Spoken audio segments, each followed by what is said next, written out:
So here's what actually happened. Howard and I were just like, hey, we should talk about American Sniper one day. And then we just actually started talking about it, and it's going to become the intro to a podcast. Right, So it is. You're actually part of a very authentic moment right there. Yeah, 'cause we're just talking about it like just talking about it.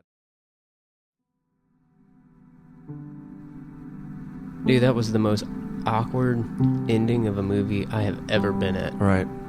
Dead silence. That's how it was for us, dude. Nobody talked. And then they showed the pictures. Oh my gosh, of the procession. It was a 200-mile procession. 200 miles, dude. All right. So it may have been that every showing was sold out, and so Joe and I didn't go until 9:45, and it was 12:30 at night, and maybe I was a bit emotional because of the time. I don't know. Right. But, dude, I was holding back, just plain straight weeping. Yeah. When that live footage, like the real footage of the processional. I thought that was the most moving part.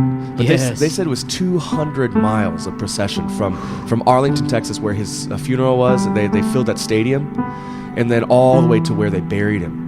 200 miles. People are alongside the road. And you saw this fire truck with the ladders. Extension ladders with the flags. Amazing. Yeah. No, I remember when that happened. I didn't draw the connection, though.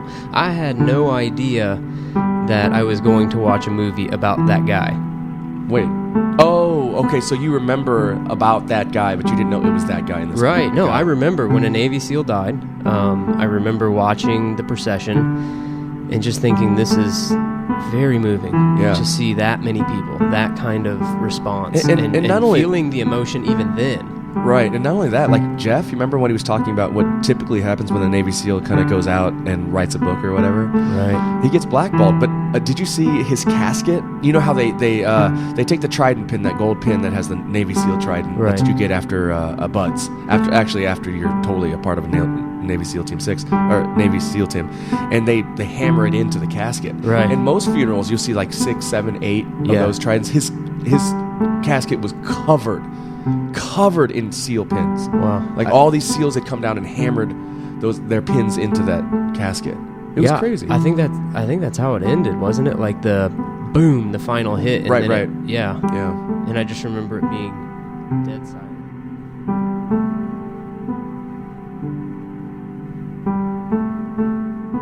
Yeah, like, so how do you come back from that, from being a sniper? And then, what our show is about is reaching Muslims. And this guy, of course, Chris Kyle has spent his career killing insurgents, people that are trying to attack his groups that he's protecting, like the Marines and the Army. Right. And he's seen evil things. He describes it in his book. I read his book and watched the movie. And so he describes these things, and he describes these certain men as evil, like evil. Mm-hmm. And so, like, how do you come back from that? Doing what we do and him doing what he does, it's kind of like this real extreme, separation between the way we think and the way he thinks, even though he considers himself a God-fearing man. Right. Christian, loves Jesus, reads the Bible, that kind of thing. So it's really interesting. I don't know, this book really hit me because at the same time, like, I love America. I love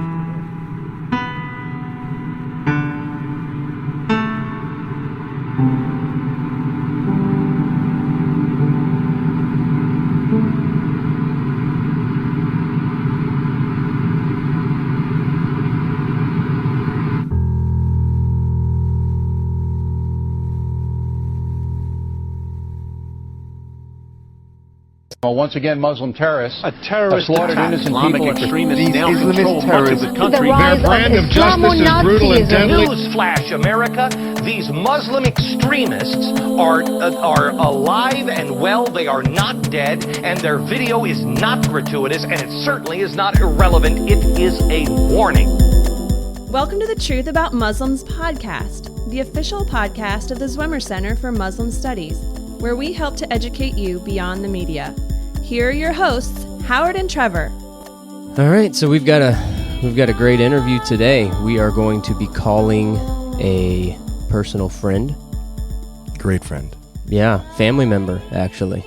Not mine, but Trevor's, yeah. Yeah, you're kind of like family. He is my family. I love that guy. So we're going to call a Navy SEAL, retired Navy SEAL, SEAL team instructor.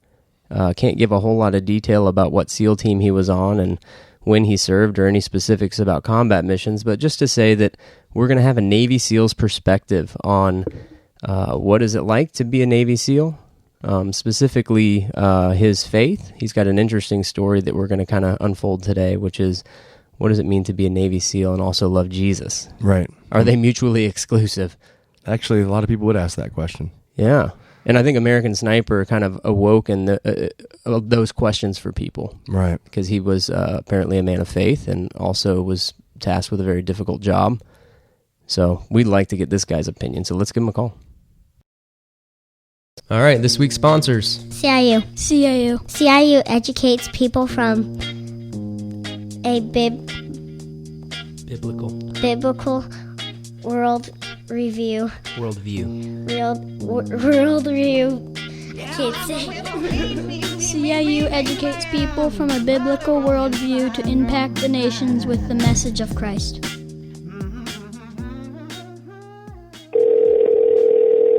Oh, like the sound quality. It's iPhone. I hope he answers. Oh, maybe that's a voicemail. Hello. Jeff. Hey. What's up, brother? What's up, Howard? Nothing. I'm just excited about talking to you, man. You like to talk to old people too, huh? That's right. We don't think you're old. And we're getting up there, too. I just turned 38. I thought it was pretty cool to talk to my grandma right before she passed away too, just so I could figure out what Wow. was happening back in the day. We're not looking at this as a last interview thing before you die kind of thing. Right. Last words of wisdom is before you hit the grave. So it feels like it with this weather. What's going on? Well, with the American Sniper, did you see the movie yet? Are you going to see the movie? I just saw the movie this last weekend. Ooh, great. Good, because I did. Howard and I both saw it this past weekend, and it really stirred a lot, I think, for both of us, considering what we've been talking about on the show for the last, it's been like 16 weeks doing this.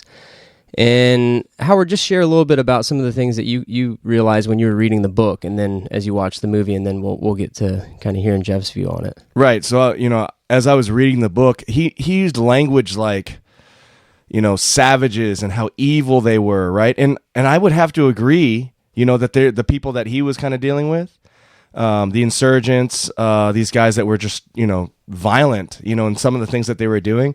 But at the same time, I was thinking, like, how does he come home and be a Christian and continue to love people when his mindset has been, so altered, the way he looks at people. And so I don't know. That's kind of the question that kind of sticks in my head. How do you come back from that and love people like Jesus tells us to love people? And when Howard asked me, I basically said I have no clue, but I think I know a guy who would. And so that's what we're calling about. So tell us a little bit. Yeah, go for it. Back when during Vietnam and guys would get a flight back to the States, there was a lot of problems with that. A lot of guys had PTSD. Nobody recognized it. And then in the earlier stages, when I first was active duty, we'd go out and do missions in other countries and fly right back into country and go home and be with a family, and it was difficult. But right now, as part of Special Forces, what guys do now after their deployments, usually a 9-month deployment, is they'll take a month to decompress in a intermediate area. In between where the fight's at and before they come home, they'll have to spend 2 to 3 weeks decompressing from the war zone before they come back and they're with family. And what they found out is because they can decompress and get stuff off their shoulders and think about things and kind of get everything back into perspective, they've got a lot less issues when they get home. So knowing that they didn't have that when you were active duty and working in Special Forces, what was the process like? First, just going out there, I mean, was it kind of we've got to get ourselves fired up? Did you have to have sort of a story of who the enemy was? I mean, what was that process like as a Special Forces officer working in the military? Well, a lot of times, you would know specifically. Well, when I was first active duty, it wasn't like it is today, where you're going out in a big convoy. I was with, I was with SEAL Team 3 and with SEAL Team 6, and when we went in, basically we had a specific mission, and if we got in a firefight, most of the time things had gone really bad. A successful mission meant we got in, did whatever we needed to do, and then got back without anybody knowing we were there. And that was the whole goal. The SEALs were a lot more secretive back then, and I think things worked out a lot better then when there was less publicity about the missions and everything we do. So what was the feeling like knowing that you guys had engaged in something and nobody else knew about it? That's got to create some sort of feelings for individuals that are participating in such huge things and nobody knows. Yeah, it's you wonder to yourself, well, will people ever know? There's a lot of humility in there, and I've talked to Trevor about this before, but we called the SEALs on the West Coast the Hollywood SEALs, the ones that just wanted the fame and fortune, and the ones that were on the East Coast, the ones at 2, 4, 6, and 10, they were actually the operational guys that would go to war every day and then come back. But it was different back then, because if you were looking at it to get the fame and fortune and to get recognition for what you were doing, it was looked at really bad, and you were put in a certain category. Whereas if you were just wanted to be operational, be full of mud and out and fighting the good fight, then you were looked at a lot different. Chris Kyle, in his book, he kind of talks about like why he wrote the book, and I kind of understood that SEALs got blackballed whenever they went, sold a book or movies or whatever. But Chris Kyle was like, somebody else is going to tell this story, and they're not going to honor the people that I fought alongside with or saw that had lost their lives, and so I wanted to do that. Do SEALs just generally look at that as like, he's lying? He just wants to get famous, or do they really take that into consideration? Well, personally, I took that into consideration, and there have been some SEAL books, that these guys just come out with eye disease. I did this, I did that, I did this. Eye disease. I like that, eye disease. But Chris really didn't. Chris told a story, and I kind of felt about it the same way as the guy who shot bin Laden. He's basically telling the story for a reason, not for himself, not for the fame and fortune, but just getting the story out there, so people know basically what families go through and what SEALs go through. Jeff, in thinking about eye disease, I think Howard and I would both fully agree that we know a lot of different, guys in our lives, and you are like the least eye disease infected person I think I've ever met. Yeah, like you have every reason to have eye disease, and we have yet to find it. Right, I agree. I agree. But it's completely opposite of what you need to be like before you jump out of a plane at 35,000 feet in the middle of the night with oxygen on and a full rucksack. I mean, you've got to think to yourself, okay, I'm bulletproof, nothing's going to happen. You got to be completely at the opposite side. And I realized a long time ago, gosh, I don't want to be like that, because I'd seen a lot of other people that were like that, and I just recognized that it wasn't what God wanted for me. Yeah, so I did notice that in the book. Also, Lone Survivor, Marcus Luttrell. Both of those books, in the beginning, it's just you get this sense that they really had to be convinced that they were bulletproof. And so you're talking about how it's like detrimental to your faith and what God has called you to do. So like, what did you have to do to kind of go down that journey to kind of change the way you thought about yourself? Well, at first, I wasn't a very strong Christian when I was doing stuff. So when, for example, I was parachuting, you're always going through in your mind all the malfunctions that could happen, as you're pulling your parachute, as you're under canopy, as you hit the ground, as you're going in to do the mission, as you're flying up in the plane, is something going to happen to the plane? But I always, I wasn't really a Christian. I was more of a deal maker with God. God, if you get me through this.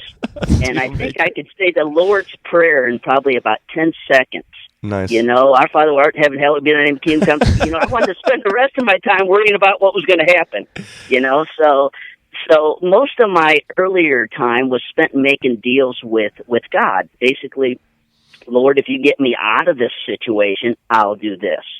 Lord, if you land me safely, or if you don't let that bullet hit me, I'll basically be a priest and devote my life to you for the rest of my life. Just get me out of this one thing. And then after that one thing was gone, then basically I just forgot all about, any deal that I made with the Lord, and until probably about 3/4 of the way through my career.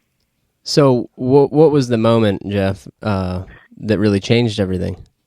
Well, I was a SEAL instructor, and basically just thinking myself bulletproof, still making deals with God. And my daughter, Trevor's beautiful wife, Katie, told me I ought to go to this church Easter play.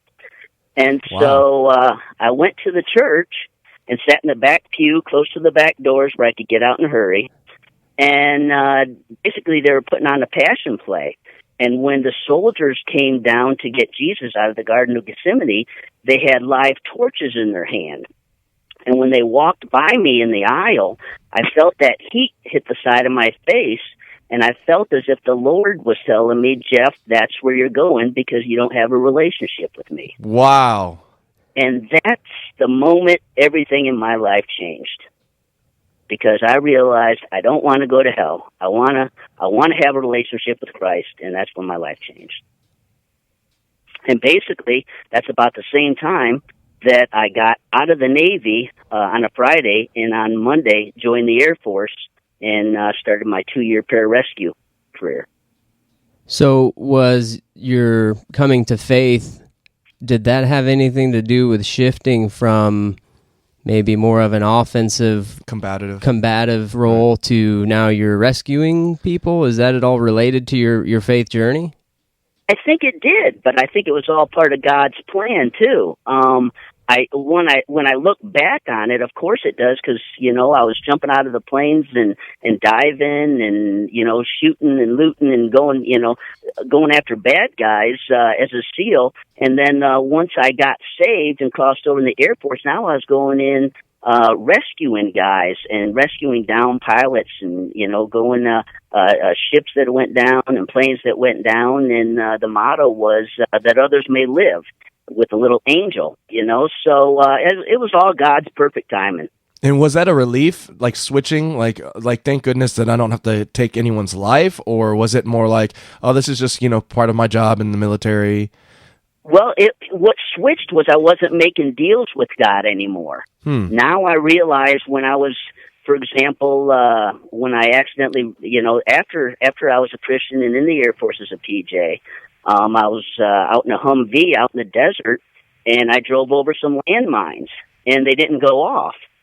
And I realized God is just taking care of, taking care of me. I realized, it wasn't where I had to make a deal with him anymore. I was, I'm one of his children. He's taking care of me. He's watching over me. Can we ask about that story, driving over landmines? Like, what exactly? Yeah. How did that happen? Blow by blow. What had happened? It was in the earlier days of Iraq, and myself and my commander were moving real far forward in the desert. Basically, it was when the inspectors were in there looking for bombs and stuff like that. Right. We were there to basically get those guys out if they needed to get out in a hurry. And we went to this camp that was way out in the middle of nowhere, and I dropped off my commander at a tent with all these other commanders for a briefing, and then I went to go park the Humvee and got lost, like I always do, even in Walmart. I got no sense of direction. And I came up over the top of this ridge, and these two guys are staring at me with their mouths wide open, and I thought, oh boy, I'm in trouble. I'm not supposed to be here. So I pulled over, and I parked the Humvee, and I went and I found where we were briefing, and I crashed out for the night. But the next morning, I woke up, and I came outside my tent. There's a big commotion, and a bunch of guys were pointing right next to my tent. There was some Humvee tracks, the ones that I'd made the night before, and all around the Humvee tracks were landmine signs But I didn't see them because they were at night. But I'd driven right through that, and everybody was amazed that a vehicle had drifted through there. And at that time, I just pictured an angel on each tire just saying, how many times are we going to have to do this for this guy? We're going to save his life. Constantly saving his life. He's making deals. Watch out for this guy. It's a 24-hour thing. Now, I know you can't share any details about combat missions as a SEAL. Are you able to give any details about where you've done some work, maybe contract work in Iraq, anything that you've experienced not being a Navy SEAL that's kind of changed your views on how war happens? Well, yeah, one of the big things that happened is once I was civil service, I was in Fallujah, and I was putting in smart cameras around the base, and this was something like I'd never done before. I was with conventional forces. I wasn't with special forces anymore. I was putting them in for regular Army, regular Marine guys out in Camp Fallujah, and we started getting bombed and mortared.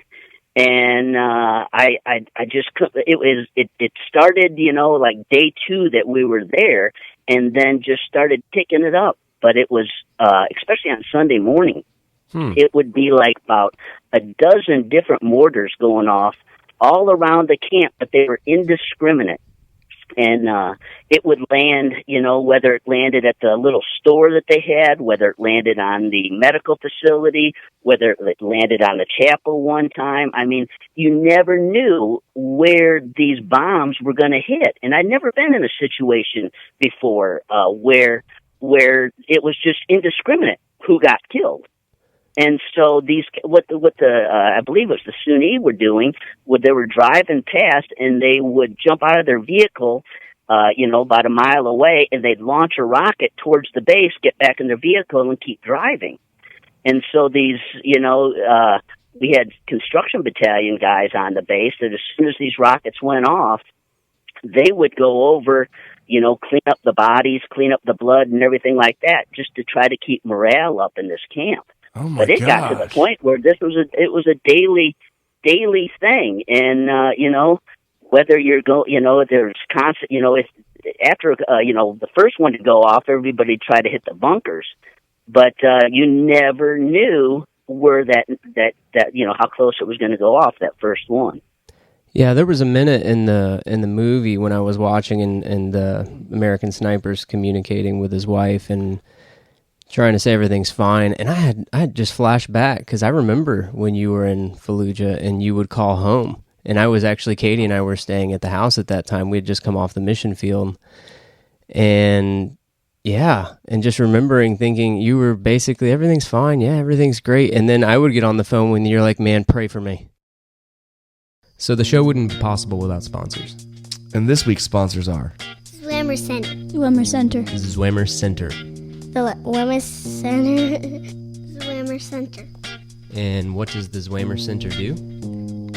Talks about Muslims and tells them on the computer that we love you. Very nice. The Zwemer Center equips the church to reach Muslims. The Zwemer Center has been educating people about reaching Muslims before it was cool. Yeah, and just remembering thinking you were basically everything's fine, everything's great, and then I would get on the phone when you're like, man, pray for me. It is not fine. It is not fine. I'm still thinking about it. Yeah, I mean, to Katie and Ellen, it was very, I had my little satellite phone, and every time a mortar would hit, it would give me enough time to just hit the off button, when I was talking to anybody else. But I knew I needed prayer, and I was telling everybody else everything was fine. But once you got on the line, I tried to just spill my guts to you. Pray as hard as you can. Pray now. That's crazy. So you mentioned that this was a very different experience. Help us understand the difference. It actually didn't make sense to me. So when I got back from that trip, my wife, Ellie, said, that I had changed. I was really cold. I was different. Wow. And she thought I was fooling around on the side because I was just different. I didn't realize anything was different, but I remember thinking to myself how indiscriminate everything was. and how it just, any second just could be boom, and you really don't even hear the boom, you're just gone. But she said that I became distant, and that I was still working out, and I was still running and stuff like that, trying to deal with stress working out, but it wasn't until a few years after that when I was finally diagnosed with PTSD. And it just made so much sense to me that this is why I get anxious. This is why I feel like, oh my gosh, I'm going to have a panic attack or I'm going to have a heart attack. And now that I've learned what it is and what it's from, and I'm obviously on meds for it, but it's just whenever I get anxious or have a feeling like, something's going to happen, someone's coming around the corner, or this is about to happen, I just, think about the Lord, say Jesus to myself, and I just got a calm about me now that I realize what it is. And it's just, your mind can just go so many places, and, you don't even know it's doing it. So you developed PTSD not in active duty, but later.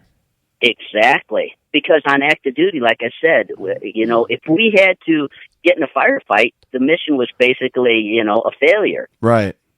So you just didn't find yourself in those positions, and exactly, wow, that's crazy. Exactly. But I did find myself in the position where, I'm always, they trained you to scan for threats, so when you walked into a room, I still find myself looking to see what everybody has in their hands, because that's the way you're trained when you're going into rooms to get people or to, get hostages out. You're always looking, just like a cop does, for a weapon in the hand. The first thing you're looking for. So when we're driving, my wife says, now I know, after watching that movie, she goes, now I know why you're, still looking 2 miles down the road when you're driving down there and you're worried about that truck that's way up there. It's just trying to perceive those danger areas still in the back of your mind. You need to be able to teach Howard some of that. Sometimes I think he's unaware of the situations around him. I'm always unaware. That's why I'm so happy. I'm happy all the time. So, Jeff, nowadays you're working with the Marine Corps in Special Forces. Yep. What's the story that kind of is in the military regarding Muslims? How does all this connect your faith in Muslims? Because I know, with Katie and I, and our love for Muslims, and we've talked a ton about what does it mean to be a follower of Christ and the mission of God, but how does all this work for you, being, Navy SEAL, Special Forces, and now training Special Forces, when there's definitely a story in the military regarding the Muslim world? Well, the Muslims are just such a small threat to. I work for MARSOC now, the Marine Special Operations Command, and that's just a small area that they're thinking. I mean, they're thinking China, they're thinking North Korea, they're thinking Philippines. Their missions are all over the world. And what I've noticed about the Christians that I'm working with is those are the strongest operators. They have an inner strength and inner fortitude where they're going to do the very best that they can possibly do because they're doing it for Christ.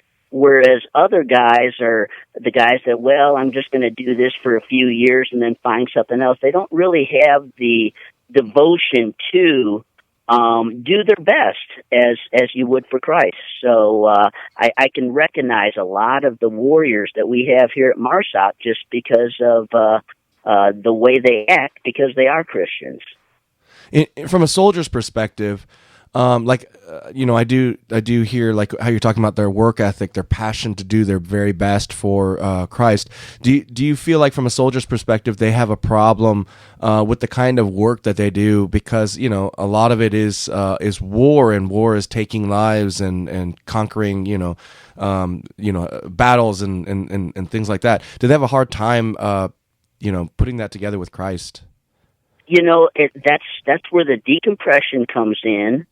There are some that have, there's a lot of, explosive ordnance guys that I work with that, have, whether it be shell shock, from an explosion, and they don't like to say they have it because they're not supposed to have it if they're an EOD guy.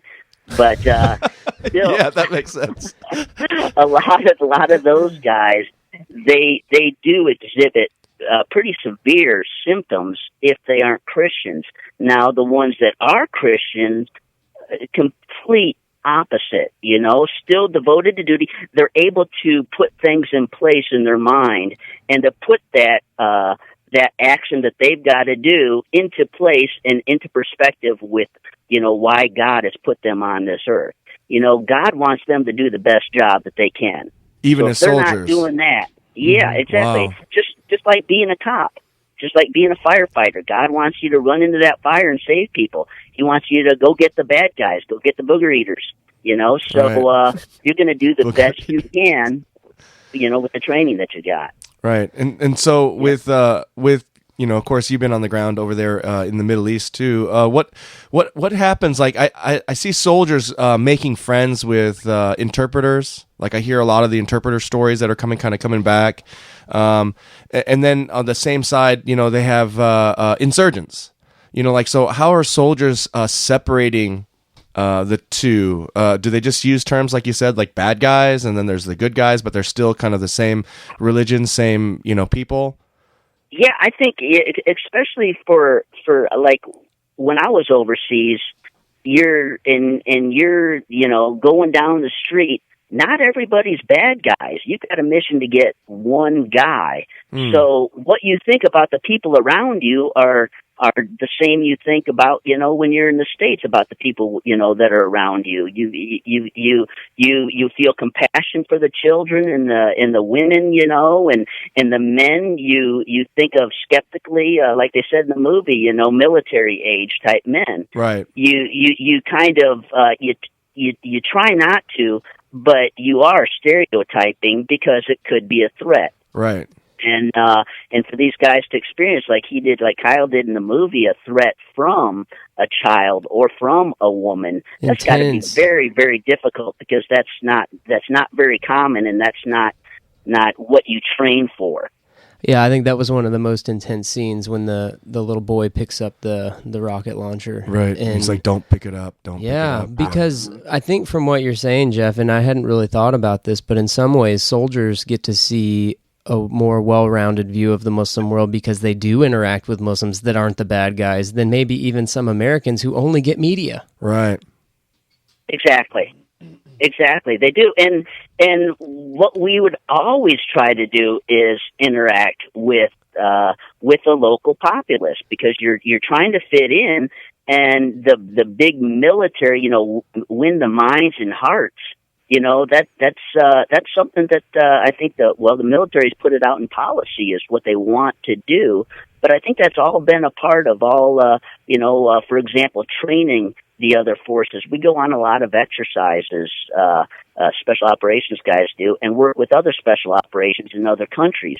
And to go to these guys' house and to share meals, I mean, it's just so special. You're never going to experience this type of hospitality or this type of treatment ever again. And it's different in every country you go to. And right. So you try to experience as much as you can.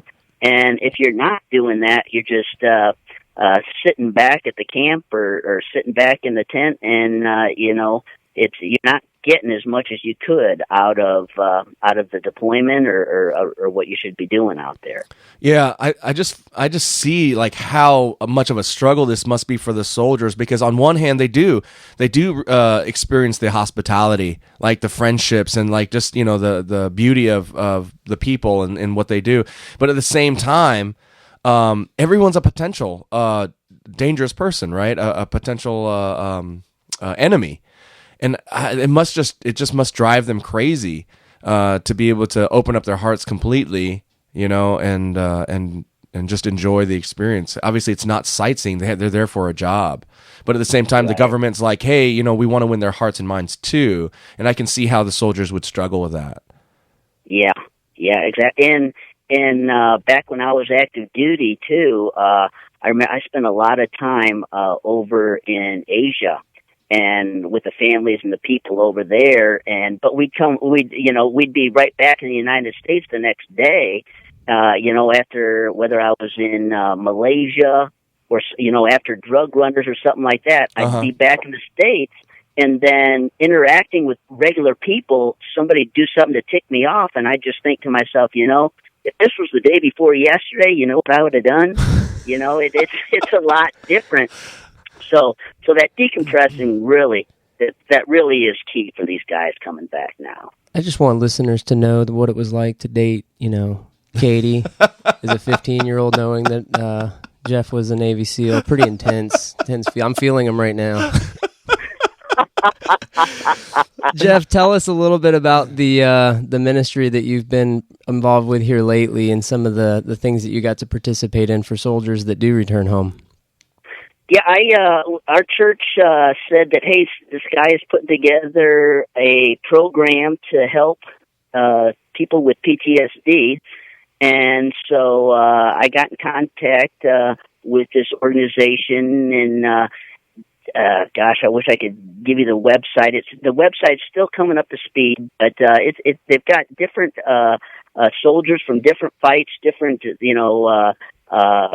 airmen, they've got Marines, they've got SF soldiers, and we're all talking about how the Lord has moved in our life in regards to PTSD, and how He has turned all that pain that we have experienced into something that we can deal with now, and something that we could understand. So they got a institute. It's called the PTGI Institute. Like I said, the website isn't up and running yet, but we've got Bibles out. They've probably made, they said, I think 8,000 of these latest print Bibles with the different testimonies from the guys inside of them. They're moving into the prison ministry with a lot of these Bibles, but they've also got permissions from the Joint Chiefs of Staff to give them to everybody in the Army, Navy, Air Force, and Coast Guard. So all the chaplains in the military are receiving these, and it's just something that guys can turn to, because it still is a stigma in the military to say that you have PTSD. But what I've recognized is there's so many other types of PTSD, not only from combat, but from traumatic experiences. And there's so many experiences that you can have as a child that can give you PTSD in a certain form or fashion, whether you relate to what had happened to you by a smell or a sound or something you see, but relating to that kind of puts you in a nervous state. It's all a form of PTSD. But this program basically lets you talk about it with other Christians, and lets you know that, hey, God recognizes it, and He realizes everybody does have issues, and if you work with God, that you can resolve these issues, and you can feel better about yourself, and you can deal with your PTSD. That's cool. Jeff, I have a question. Yeah. If for our listeners on the show, let's say we had some soldiers on active duty, they came back and they are Christians, but they're having a hard time loving Muslims because of what they experienced during active duty. What kind of advice would you give to those guys? Get into the Word. Get in the Word and see how God wants you to treat everybody else around you. I mean, just if you actually start reading the Bible and getting into the Word and finding out how God wants you to be one of His soldiers, not your own, then I think there's a lot of healing that can take place right away, getting yourself in the Word. Are there any support groups that you know of that they could be a part of? I know that this would probably be a pretty niche thing. But there's Biblica, and that's BIBLICA.com, is the organization that helped put together this PTSD Bible. Like I said, the Joint Chiefs of Staff have approved it for distribution, so there should be Bibles with most chaplains' offices, and if they're not with the chaplain's office where they're at, then they should be able to request them. But Biblica, Biblica, Biblica.com, does have a lot of resources for soldiers with PTSD. Yeah, I've checked out that Bible and your stories in there, and then even some of the other stories. I think it's a powerful tool. It just kind of shares how some of the struggles that people have had coming back and with their families. And I just got to say, I'm super proud and impressed, because I think the way that things could have gone for you, and I know you would obviously point it all back to Jesus, but I've never sensed anything but love, brother, and I appreciate you. Awesome. And right back towards you guys, I've listened to your podcast, and I am just so impressed. And I really didn't want to mess it up with the guy that didn't know a whole lot. You said booger eaters. You said booger eaters. It's impressive what you guys are doing, and I absolutely love it. Yeah. Very impressive. Well, we appreciate you bringing a perspective that's much needed, which is basically that we've got to hear what it's like for the soldiers that interact with Muslims, and how difficult it must be for them to also reach out with the love of Christ. And I think you've modeled it well, Jeff. And I think so too. Yeah. Thank you. Yeah. Thanks so much, man. Thanks for spending time with us today. All right. God bless you guys, man. Love you. Love you too. Bye. Bye. We'll see you. All right. So this show wouldn't be possible without sponsors. And at this point in the show is where, if you want to partner with us, we would put your ad.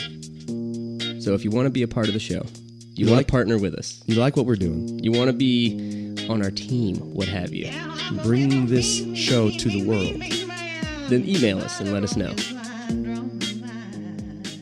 All right, man, so that was great. Yeah, that was.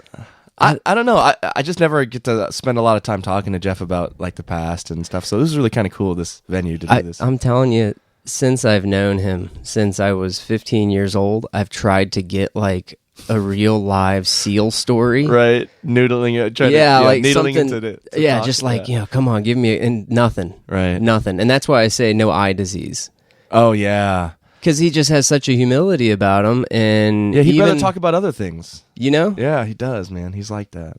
Yeah, he just has a real sense of humility that I've really been impressed by. And a couple of guys, right? We come around, hang out, and we do this like hero worship thing with him, right? Like, man, Jeff, you're the man, you're the SEAL. Like, could you beat up these guys? Remember when we were younger, we were like that? Trevor and I have known each other for about... that way. I still want to hear story. Me and Trevor have known each other for about like 18 years, is it? Like 17, something 18? Like yeah, like we've been best friends for a long time. And so, therefore, I've known Jeff for a really long time. And every time we get together, we do this hero worship, and he does not fall for it. No, he might tell like a little joke or a little quip, but like it's never been like this full on like, yes, worship me. Like it's just never been that way. So I don't know. You get around other guys, like I'm guilty of this myself, but like you start like telling hardcore stories, which they're not that hardcore. Yeah, scar stories. You get around Jeff and you're just like, oh yeah, here comes a good one, and then nothing. Right. Nothing. Right. And he's just not interested. And it's not that he's aloof.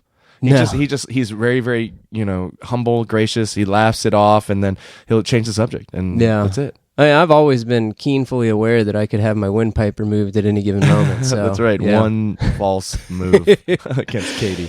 But yeah, he's just been great guy. Yeah. So if you really are interested in kind of the topic that we brought up today, and want to read American Sniper or Lone Survivor, there's a lot of things that we've been talking about just over the episodes that apply to what you'll find in those books.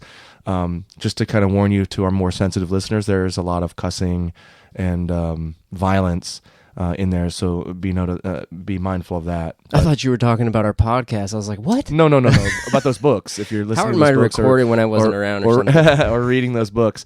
But I always find it really interesting to delve into anything Muslim, to be honest with you now, because I'm like, this is kind of interesting because this is what I've been learning or we've been talking about on the show, and seeing those things come alive in people's lives and their stories, like American Sniper or Lone Survivor or whatnot.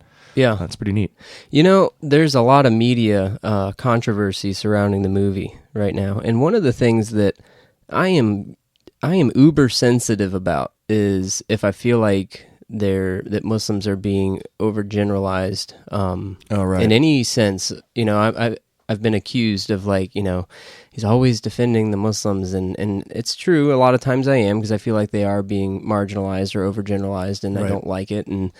But you know what? Actually, when I watched the movie, I'm not really sure where some of this media stuff is coming from, where people are saying that it really made Muslims out to be bad. Because when there was the whole sniper thing going on, I remember leaning over to Joe in the movie as he was talking to his wife, and I said, I really wish they would just show that this other sniper has a wife too, just to kind of humanize that both people in war are people. Right. And they did. They did that. And I thought they actually did a really good job of not making it a Muslim thing, but making it just about war.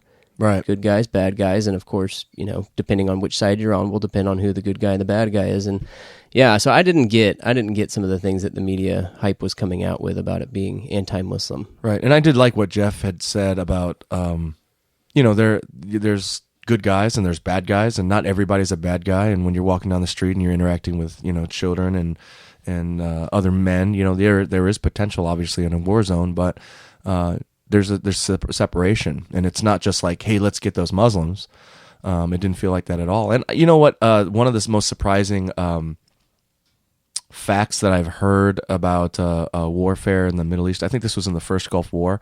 They said more people had come to faith in Saudi Arabia than ever before in history because of the American GIs. Well, actually, the foreign GIs that were over there. Wow. Baptizing people in the deserts and sharing the gospel with their friends that they had made. So we'll have to fact check that, but I read that before and I was just like, wow, it is really interesting when war happens. There's a lot more that happens than just killing. Sure, that's right. There's a story of humanity that kind of happens, crises and overcoming, and and redemption even. And so it is really interesting to think that part of it. Well, we know that God uses it, as we've said in the past. He uses the wrath of man to praise him, but we also see in church history that it was the Roman soldiers with the spreading of the gospel with the Roman Empire in the first centuries of the church. That was during the diaspora. So, good stuff.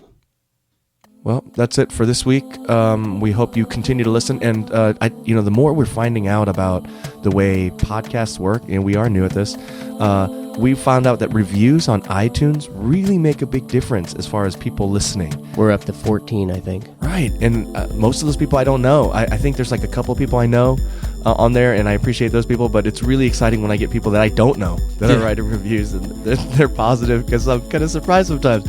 But please, if you haven't and you're listening to this, please write us a review, because that really helps a lot, and we really want to get this message out to people so that they can hear it and challenge their thinking and be encouraged. And even if you're somebody that's maybe they're not interested in about Muslims so much, but maybe they could benefit from just hearing Jeff's story about PTSD and serving in the military, you can just pass on one episode. Maybe the rest of the episodes they're not ready for those yet, but maybe they just came back, maybe they're struggling, and I think Jeff's story might be a good help to them. So right. And we also love the comments. So if you did like this kind of special piece, because I know that we're on a break between Nabil Jabour, which will start again next week, but if you did like this, then send us in your comments at truthaboutmuslims.com, and we'll try to do more, because we apparently have a lot of people that we know that are interesting. We can just ask them to come and be on the show. Right on. Yep. So anyway, thank you for listening.